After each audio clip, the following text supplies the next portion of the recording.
مورو صاحب ہیں، ایک ولاگر ہیں، ان کے چینل کے اوپر میں نے دیکھا کہ انجینئر مرزا صاحب کا ایک پوڈ کاسٹ آیا. ابھی پورا تو نہیں سنا میں نے، بہرحال سنیے گا یہ انجینئر صاحب کیا کہنا چاہ رہے ہیں. آج کل کے سعودی عربیہ میں جو عربی بولی جاتی ہوگی وہ یقیناً مختلف ہوگی قرآن کی عربی سے.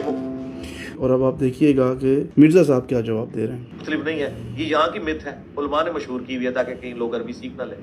جو لوگ وہاں رہ کے آئے ہیں ان سے ذرا پوچھیں کہ کون سی چیز. جو مجھے بڑی بری لگی ان کی بات، دیکھیں آپ اپنی جہالت کی وجہ سے ہر چیز علماء پہ نہ ڈال دیا کریں. یہ بڑے افسوس کی بات ہے. اگر ایک چیز آپ کو پتہ نہیں ہے تو مہربانی ہے آپ یا تو نام لے کے بات کیا کریں کہ آپ کس کو ٹارگٹ کر رہے ہیں. دوسری بات یہ، اگر آپ کو اس چیز کا نہیں پتا کہ ایک چیز ہے جسے عربی فصحیٰ کہتے ہیں اور ایک جس طرح آپ یہاں پہ کہتے ہیں اسٹریٹ لینگویج ہے، ان دونوں میں بڑا فرق ہوتا ہے. تو جو عربک اوریجنل جو قرآن کریم کے اندر محفوظ ہے اور جو عربک واقعی لوگ وہاں پہ بولتے ہیں، ان میں بہت فرق ہے. تو معذرت کے ساتھ، کیونکہ یہ کیا کرتے ہیں، یہ کوئی بھی بات کرتے ہیں. میں ان کا کوئی زندگی میں پہلی بار میں یہ چیز لگا رہا ہوں. میں نے ان کو پہلے بہت چیزیں دیکھی جو یہ غلط بولتے ہیں، لیکن آج جب میں نے ان کا یہ ویڈیو دیکھا، اور میں ابھی تک کمپلیٹ بھی نہیں دیکھا، تو میں دیکھ رہا ہوں ان میں بہت ساری ایسی چیزیں یہ بول رہے ہیں شاید ان کو خود بھی نہیں پتا. اور افسوس کی بات یہ ہے یہ ٹارگٹ کرتے ہیں علماء کو، تو بڑا مجھے افسوس ہوا. ہاں جی، یہ جس کی پرچی ہے وہ ذرا مجھے کوئی مثال دے، کوئی 2-4 مثالیں دے نا. اے کوڑا تے اے مدان، کس کی یہ پرچی؟ ہاں آپ مثال دیں. مثلا قرآن میں پہاڑ کو کہا گیا جبل، ٹھیک ہے، تلوار کو کہا گیا سیفن. آج کی عربی میں آپ کیا کہتے ہیں پہاڑ کو؟ نبی علیہ السلام کے مبارک زمانے میں جو چیزیں مذکر تھیں آج مونس بن چکی ہیں کیا عربی میں؟ اور اس زمانے میں جو مونس تھی وہ آج مذکر بن چکی ہیں. زمین کے لیے اردن استعمال ہوتا تھا، اب کیا ہوتا ہے وہاں؟ ارتھ استعمال ہوتا ہے. سورج کو شمس کہا جاتا تھا، یو اے ای میں سورج کو کیا کہا جاتا ہے؟ اچھا جی. چاند کو اس وقت قمر کہا جاتا تھا، آج کل دبئی میں چاند کو کیا کہا جاتا ہے؟ تو پھر مسئلہ کتنے ہے؟ تو پاکستان سے سعودیہ یا دبئی میں ہوٹل میں کام کرنے والے ایک بندہ وہ کیسے اتنی عربی سیکھ لے گا کہ جب قرآن میں انبیاء کے واقعات آ رہے ہوں تو اس کو سمجھ آ رہی ہے اور اس کی آنکھوں سے آنسو روا ہو جائے، جب تک وہ کوشش نہیں کرے گا. یہ قرآن کا معجزہ ہے کہ قرآن نے عربی کو فریز کر دیا ہے. کل تک سارے فرقوں والے اس کو معجزہ بتاتے تھے. آج میری ضد کے اندر وہ تو میں نے بتایا کہ دنیا کا ہر عالم اس وقت دین کی خدمت یہ سمجھ رہا ہے کہ ایک کلپ انجینئر کے خلاف بنا دو. مرنے تو پہلے، جیسا ہر بندے کی خواہش ہوتی ہے نا، مرنے تو پہلے میں ایک مسجد بنوانی ہے. ہر مولوی کی خواہش ہے کہ مرنے سے پہلے میں نے انشاءاللہ اس کا رد ضرور کرنا ہے. میں اپنے اللہ سے توفیق مانگ رہا ہوں انشاءاللہ. اب یہ ہمارے بابوں کی طرف آیا، میں نے اسے چھوڑنا نہیں ہے. اسی لیے بریلوی، دیوبندی، اہل حدیث، شیعہ ایک دوسرے کے خلاف اللہ کے فضل سے کلپ بنانا چھوڑ دیا انہوں نے. یار ایک چیز کا کریڈٹ تو ہمیں دینا، کتنا عرصہ ہوا ان کا ایک دوسرے کے بارے میں کلپ نہیں آ رہا. سارے کلپ میرے بارے میں، اور ایون ایک چینل پہ سارے اکٹھے ہوئے ہوتے ہیں اور بیٹھ کے مجھے ڈسکس کر رہے ہوتے ہیں. اللہ کا شکر ہے کہ اتحاد امت ہم نے اس حوالے سے تو کرایا کہ تمام فرقے اپنے فرقوں کو چھوڑ کے قرآن و سنت کے ساتھ اٹیچ ہو گئے، اور جو فرقے بچ گئے تھے وہ آپس میں اکٹھے ہو گئے. 90% کام ہو گیا جی اللہ کے فضل. آپ نے ایک یوٹیوبر کو ایک سوال کے جواب میں کہا کہ قرآن مجید کی زبان عرب میں بولی جانے والی عربی جیسی ہی ہے. یہ بات علماء نے غلط مشہور کی ہوئی ہے کہ قرآن کی لغت مختلف ہے. حالانکہ میں خود عرب میں رہ کر آیا ہوں تو مشاہدہ کیا وہ قرآن کی عربی سے بہت آسان عربی بولتے ہیں. یہ کہ ہم نے قرآن کو ایک ہی صف میں کھڑا کر دیا. ہم نے یہ بات کی ہے جو قرآن کی عربک ہے یہی بولی جاتی ہے. اگر آپ سمجھتے ہیں کہ قرآن کی عربک نہیں بولی جاتی سعودی عرب کے اندر تو بتائیں. قرآن میں جو پریپوزیشنز استعمال ہوئی ہیں یہی پریپوزیشن استعمال ہوئی ہیں. قرآن میں جو الفاظ استعمال ہوئے ہیں، اگر پہاڑ کے لیے جبل ان کا لفظ استعمال ہوا ہے آج بھی اسی طرح استعمال ہو رہا ہے. تبدیلی کہاں پہ ہے؟ تبدیلی اس لیے آپ کو فیل ہوتی ہے کہ ظاہر ہے آج کے دور میں میجورٹی ووکیبلری تو آپ کی وہ چیزیں ہیں جو نبی علیہ السلام کے دور میں نہیں تھی. نہ اس زمانے میں ٹی وی کیمرہ تھا، نہ موبائل فون تھا، نہ استری تھی، نہ گاڑی تھی، نہ ہوائی جہاز تھا. ہم جو اپنی روزمرہ استعمال میں جتنی چیزیں کر رہے ہیں وہ میجورٹی چیزیں تو ظاہر بعد کی ہیں، تو ظاہر ان کی ووکیبلری بھی بات کی ہوگی. اور میں نے یہ بات اس کے ساتھ یہ کی تھی کہ قطر والوں نے جو عمر سیریز بنائی ہے اس میں جو عربی فلوئنٹلی بول رہے ہیں انہوں نے کوئی قرآن کی عربی کا کورس تو نہیں کیا ہوا. وہ ان کے فلمی ایکٹر ہیں شروع سے، نہ انہیں اللہ سے کوئی عربی سکھائی گئی ہے. اس عربی اور قرآن کی عربی میں فرق بتائیں. یہ کیوں ضد کرتے ہیں؟ کو پریکٹیکلی بات بتائے نا کہ مثلا قرآن میں لفظ آیا تھا یہ، لیکن آج کے عربی قرآن کے اس لفظ کو یوں بولتے ہیں اور یہ چینج ہو چکا ہے. ہاں جی، یہ جس کی پرچی ہے وہ ذرا مجھے کوئی مثال دے، کوئی 2-4 مثالیں دے نا. اے کوڑا تے اے مدان، کس کی یہ پرچی؟ ہاں آپ مثال دیں. مثلا قرآن میں پہاڑ کو کہا گیا جبل، ٹھیک ہے، تلوار کو کہا گیا سیفن. آج کی عربی میں آپ کیا کہتے ہیں پہاڑ کو؟ ہاں، تبدیلی آئی نہیں؟ اچھا، آج کی عربی میں تلوار کو کیا کہتے ہیں؟ یار میں لیکن کی طرف بعد آؤں گا یار، یہ تقریر تو نہ کرو یار، میں آپ کو کوئی بے عزت نہیں کر رہا ہوں، میں آپ کا ٹیچر ہوں، آپ کو سمجھا رہا ہوں. اگر آپ نے عزت بچانے کے لیے لیکن کرنا ہے تو پھر آپ قیامت تک لگے رہیں. ٹھیک ہے، اس کا تو علاج کوئی نہیں ہے نا. پہلے تو میں باقیوں کا تو آپ نے جب سوال پبلکلی کیا تو میں نے باقیوں کو بھی تو سیٹسفائی کرنا ہے نا. آپ نے کان میں تو مجھ سے نہیں پوچھا، تو ان سارے لوگوں کے دلوں میں بھی تو وسوسہ ڈالا ہے نا آپ نے، تو شیطان میں نے ان کے دلوں سے بھی تو نکالنا ہے نا، تو وہ میری ذمہ داری ہے. تو میں ان سے پوچھ رہا ہوں کہ میں جو دعویٰ کر رہا ہوں میں اسی سے ہی کلماؤں. ہاں، تو مجھے بتائیں درخت کو کیا کہا جاتا ہے عربی میں اور قرآن میں؟ آپ مجھے بتائیں کہ قرآن میں یہ الفاظ تھے جو نبی علیہ السلام کے مبارک زمانے میں استعمال ہوتے تھے. یعنی اس زمانے میں بقرہ گائے کو کہا جاتا تھا، اب گائے کو مجھ کہا جاتا ہے عربی میں. کیا کہا جاتا ہے گائے کو؟ بقرہ. لیکن اردو میں بکرا ہم بکری کے ہسبینڈ کو کہتے ہیں بکرا. ہاں.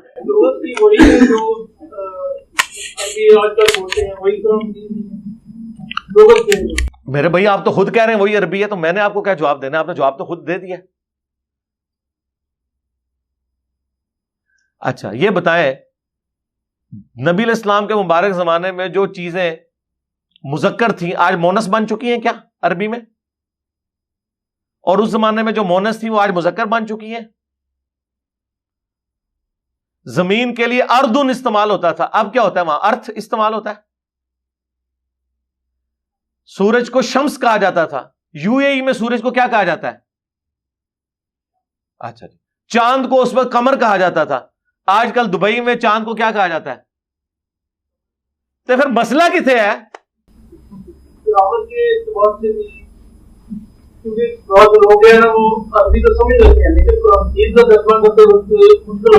ہاں جی، اس کی میں وجہ بتاتا ہوں. یہ سوال آپ کو لکھنا چاہیے تھا. ہاں، اپنی مرضی سے تو آپ نے مصیبت نہیں کھڑی کرنی تھی نا. اس کا میں جواب کو آپ دیتا ہوں، یہ بات لد ہے. آپ انڈیا میں چلے جائیں، آپ پنجابی ہیں یا پشتو اسپیکر؟ پنجابی. میں آپ کو پنجابی لکھی بھی دوں، آپ پڑھ لیں گے یا اٹکیں گے؟ تو میں آپ کو یہ کہوں گا کہ آپ کو پنجابی نہیں آتی، اس لیے کہ آپ نے وہ ایکسپیرینس اس طرح کا کیا ہی نہیں ہے. ٹھیک ہے، اس طریقے سے آپ انڈیا میں چلے جائیں، انڈیا والے رومن اردو پڑھ لیتے ہیں جو آپ نے انگلش میں لکھی ہوئی ہوتی ہے. لیکن اگر آپ ان کو اردو اپنے والی لکھ کے دینا، اردو وہ بولتے بہت اچھی ہیں، پڑھ نہیں سکتے. ہم انہیں کہتے ہیں یار اردو کیوں نہیں تم پڑھ سکتے بھائی، کیا مسئلہ ہے؟ وہ کہتے ہیں ہمارے حروف تہجی جو ہے نا وہ دوسرے ہیں، ہندی والے ہیں. اس وجہ سے میں کہتا ہوں یار قرآن پڑھا ہوا ہے؟ کہتے ہیں ہاں قرآن پڑھا ہے. یار میں نے کہا قرآن کے حروف تہجی اور اردو کے حروف تہجی تو ایک جیسے ہیں. وہ کہتا ہے نہیں علی بھائی ہم کوشش کریں تو پڑھ سکتے ہیں، کیونکہ اگر دن لکھا ہوا ہے دال اور نون تو یہ دونوں حروف تہجی عربی کے ہیں. دال اور نون کو ہم جب اکٹھا دیکھیں گے تو کوشش کر کے ہمیں پتہ چل جائے گا کہ یہ اردو میں دن لکھا ہوا ہے. دن نہیں اسے پڑھیں گے، وہ دن بھی نہیں پڑھیں گے، کیونکہ انہیں پتا ہے کہ اردو میں دن نہیں ہوتا ہے. لیکن اردو بولنے میں آتی ہے، اس طرح کی اردو لکھی بھی نہیں پڑھی ہوتی. یہ میں ان لوگوں کی بات کر رہا ہوں جو اردو رسم الخط کو نہیں پڑھ سکتے. ویسے تو کروڑوں لوگ پڑھ بھی لیتے ہیں وہاں پہ. وہ کہتے ہیں کوشش کریں تو ہم پڑھ لیتے ہیں، لیکن ہم کوشش ہی نہیں کرتے. تو چونکہ کوشش نہیں کرتے، میں بھی بڑا حیران ہوا کہ یار اردو بولتے اچھی ہو، حروف تہجی قرآن والے ہیں، قرآن تمہیں پڑھنا آتا ہے، اب کیا تکلیف ہے کہ اگر میں لکھوں آج اتوار ہے، تو اگر آپ کو اردو نہ بھی آتی ہو، صرف بولنی آتی ہو، تو یہ آپ کیوں نہیں پڑھتے؟ جب الف اور اس کے اوپر یوں اور آگے جیم ہے، الف بھی عربی میں موجود، جیم بھی موجود، اور اوپر مدہ سے آپ کو پتہ چل گیا یہ آج ہے، تو کیوں نہیں پڑھتے؟ وہ کہتے ہیں پڑھ سکتے ہیں لیکن پڑھتے نہیں ہیں. چونکہ پڑھتے نہیں ہیں اس لیے پڑھ نہیں سکتے، کیونکہ ایفرٹ پٹ کرنی پڑتی ہے.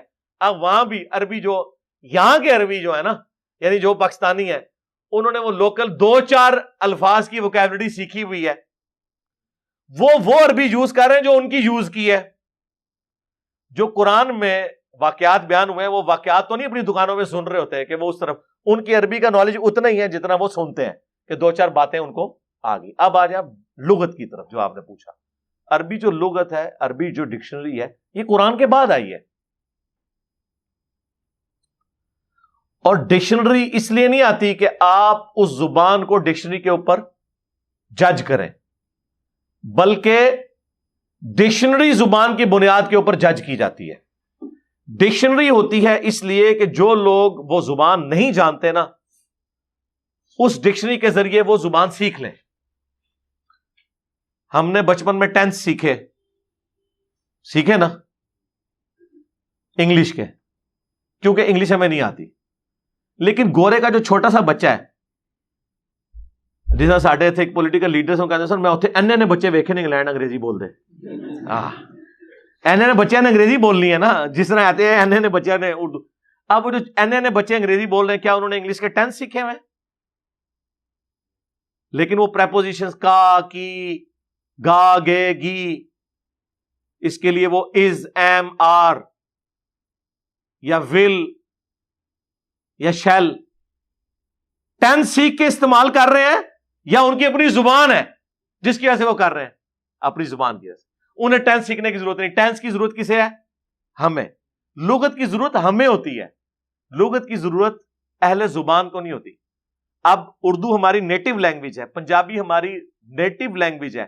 ہمیں پنجابی سیکھنے کے لیے پنجابی کی گرامر نہیں پڑھنی پڑے گی. تسی پڑھی پنجابی کی گرامر؟ تو پھر پنجابی کیوں آتی ہے؟ لیکن جب ایک پٹھان آئے گا اور کہے گا میں نے پنجابی سیکھنی ہے, تو پھر آپ اسے کہیں گے پنجابی کی گرامر پڑھو, یوں جملے بنائے جاتے ہیں. تو لغت زبان سے نیچے ہوتی ہے, زبان لغت سے اوپر ہوتی ہے. لغت یا ڈکشنری اس لیے ہوتی ہے تاکہ آپ کو وہ زبان سیکھنے میں آسانی ہو جو آپ کی اپنی زبان نہیں ہے. گورے کو ٹینس نہیں سکھانے پڑیں گے, ٹینس ہم نے سیکھنے ہیں. اس طریقے سے جو ہمارے ٹینس ہیں نا وہ اتنے مشکل ہیں, اگر آپ کو سکھائے جاتے تو اردو پھر تو آپ آندی ڈائریکٹ آپ سیکھتے ہیں. اس طرح وہاں پہ بھی جو ڈائریکٹ اس طرح کی عربی سیکھتے ہیں نا, تو آج کل کی عربی میں تو ظاہر ہے وہاں پہ آپ کو حضرت موسیٰ اور فرعون کا قصہ تو نہیں وہ سنا رہے, ان کی وکیبلری میں تو وہی دو چار لفظ ہیں جو وہ یوز کر رہے ہیں. تو پاکستان سے سعودیہ یا دبئی میں ہوٹل میں کام کرنے والے ایک بندہ وہ کیسے اتنی عربی سیکھ لے گا کہ جب قرآن میں انبیاء کے واقعات آ رہے ہوں تو اس کو سمجھ آ رہی ہے اور اس کی آنکھوں سے آنسو روا ہو جائے, جب تک وہ کوشش نہیں کرے گا. آپ چھوڑ دیں, جو چھوٹی موٹی اردو بھی جنہوں نے سیکھی ہوئی ہوتی ہے نا, اس کو آپ کو اردو کی مشکل کتاب پڑھنے کے لیے دے دیں, وہ نہیں پڑھ سکتے. مثلا ہمارے جو چھوٹے بچے اردو بڑی اچھی بولتے ہیں نا, آپ انہیں لا کے جناب فیض احمد فیض کا کلام دیں یا غالب کی شاعری دیں اور کہ یہ اس کو پڑھو, تو کیسے پڑھیں گے؟ اس کا یہ مطلب ہوگا کہ یہ میرے بچے جو اردو بولتے ہیں یہ اور ہے, اور فیض احمد فیض کی اردو اور ہے. نہیں, اردو سر ایک ہی ہے, پریپوزیشنز ایک ہی ہیں. پریپوزیشنز یہ ہوتی ہیں کا, کی, کے, پر, ٹھیک ہے نا, یہ سارے جس طرح آن ہے, اپون ہے, از ہے, ایم ہے, آر ہے, وہ سیم ہی ہوتے ہیں. تو یہ قرآن کا معجزہ ہے کہ قرآن نے عربی کو فریز کر دیا ہے. کل تک سارے فرقوں والے اس کو معجزہ بتاتے تھے. آج میری ضد کے اندر وہ تو میں نے بتایا کہ دنیا کا ہر عالم اس وقت دین کی خدمت یہ سمجھ رہا ہے کہ ایک کلپ انجینئر کے خلاف بنا دو. مرنے تو پہلے, جیسا ہر بندے کی خواہش ہوتی ہے نا, مرنے تو پہلے میں ایک مسجد بنوانی ہے. ہر مولوی کی خواہش ہے کہ مرنے سے پہلے میں نے انشاءاللہ اس کا رد ضرور کرنا ہے. میں اپنے اللہ سے توفیق مانگ رہا ہوں انشاءاللہ. اب یہ ہمارے بابوں کی طرف آیا, میں نے اسے چھوڑنا نہیں ہے. اب انجینئر مرزا محمد علی کو کیا پتا بابا ہوتا کیا ہے؟ وہ تو اس کو تو حضرت جی جو پیچھے سے پیسے آ رہے ہیں نا, اس کو تو وہ نظر آ رہا ہے. اس کو کیا پتا بابا ہوتا کیا ہے؟ بابا اپنے زمانے میں ایک زمانہ ہوتا ہے, بابا اپنے جہاں میں ایک جہاں ہوتا ہے, اس کا وکھری ایک جہاں ہوتا ہے. یہ اس کو نہیں پتا اور نہ اس کی باتوں میں آنا ہے. انشاءاللہ میرا ارادہ بن رہا ہے, کیونکہ اب وہ ہمارے بابوں کی طرف آ رہا ہے اور ہم نہیں اپنے بابوں کی برداشت کر سکتے. منوس تجھے کیا پتا بابے ہوتے کیا ہیں؟ تجھے کیا پتا باجزید کہتے کس کو ہیں؟ تجھے کیا خبر جنید کس ہستی کا نام ہے حضرت؟ اس لیے اس کی بات بھی نہ سنا کرو حضرت, وہ بھی دل میں شک ڈال دے گی حضرت. اور انشاءاللہ بس میں توفیق مانگ رہا ہوں اپنے اللہ سے, بڑی جلدی میں نے انشاءاللہ اس کا رد شروع کرنا ہے. ایویں بکواس کر رہا ہے اپنے کمرے میں بیٹھ. یہ کیا ہوا؟ تیرا کمرہ, تیرا کیمرہ, تیرے ہی لوگ, تیری کتابیں, تیری باتیں. کسی دن ہمیں بھی بلا نا, تو اسی طرح لائیو چلا نا بھائی, تیری اپنی دنیا, تیری اپنی باتیں. یہ کیا حضرت ہوا؟ اس لیے میرے دوستو آپ بھی تھوڑا آپ بھی دیکھو نا حضرت، وہ کیا بھائی اگر وہ اتنا ہی حق پہ ہے تو کیوں ڈرتا ہے؟ ہم نہیں گنے لے کے جائیں گے اور ہمیں گن کی لوڑ ہی نہیں، ہم تو درود والے ہیں حضرت، ہاں ہم نہیں برود والے حضرت، ہمارا درود ہی ہمارا برود ہے حضرت، ہمیں نہیں لوڑ کوئی بھی حضرت جی، ہاں بلائے نا حضرت، اگر وہ اتنا ہی سچا ہے۔ اگر اصل میں لوگوں کا بھی تھوڑا مزاج بن گیا ہے کہ باطل کو جلدی تسلیم کر لیتے ہیں حضرت، اب بات اتنی جلدی نہیں حضرت جی، اگر چلو 100 نکال دیا تو کیا 1300 سالوں سے دنیا باطل پہ تھی، آج تو حق والا جم پڑا ہے، تجھے کیا نظر آ گیا الو کے پٹھے؟ تو بہرحال یہ جو ہے نا کتابیں پڑھا کرو حضرت جی، خود دیکھا کرو کہ ہمارے بڑے تھے کیا ہے۔ دیکھ لو تیسرا سال ہے، کوئی توفیق نہیں ملی، کہ تنوں توفیق ملنی ہے اللہ سے بندے، کہ تو جواب دسنا ہے، ٹھیک ہے؟ تو یہاں پہ ہر بندہ دین کی خدمت یہ سمجھ رہا ہے کہ انجینئر صاحب کے خلاف ایک کلپ بنا دو تو آپ نے دین کا کام کر لیا۔ اسی لیے بریلوی، دیوبندی، اہل حدیث، شیعہ ایک دوسرے کے خلاف اللہ کے فضل سے کلپ بنانا چھوڑ دیا انہوں نے۔ یار ایک چیز کا کریڈٹ تو ہمیں دینا، کتنا عرصہ ہوا ان کا ایک دوسرے کے بارے میں کلپ نہیں آ رہا، سارے کلپ میرے بارے میں، اور ایون ایک چینل پہ سارے کٹھے ہوئے ہوتے ہیں اور بیٹھ کے مجھے ڈسکس کر رہے ہوتے ہیں۔ ایک دیوبندی بریلویوں کے عالم کو کہہ رہا ہوتا ہے مفتی صاحب السلام علیکم، اور وہ آگے سے اس کو کہہ رہا ہوتا ہے حافظ صاحب وعلیکم السلام، حالانکہ ایک دوسرے کو سلام کرنے کے بھی قائل نہیں ہے، کیونکہ ایک شیطانی لشکر ہے جو حملہ آور ہوا ہے اور دوسرا مرتد ہے، نکاح طلاق کے قائل نہیں ہے ایک دوسرے کے ساتھ، لیکن ہماری محبت میں آج ایک پلیٹ فارم پہ ہے۔ میرے خیال ہے اللہ کا شکر ہے کہ اتحاد امت ہم نے اس حوالے سے تو کرایا کہ تمام فرقے اپنے فرقوں کو چھوڑ کے قرآن و سنت کے ساتھ اٹیچ ہو گئے، اور جو فرقے بچ گئے تھے وہ آپس میں اکٹھے ہو گئے، 90% کام ہو گیا جی اللہ کے فضل نال، وہ آپس ہی اکٹھے ہو گئے، جڑے انہوں نے چھوڑ کے سارے فرقے وہ ایک جگہ اکٹھے ہو گئے، اتحاد امت ہوا میں الحمدللہ۔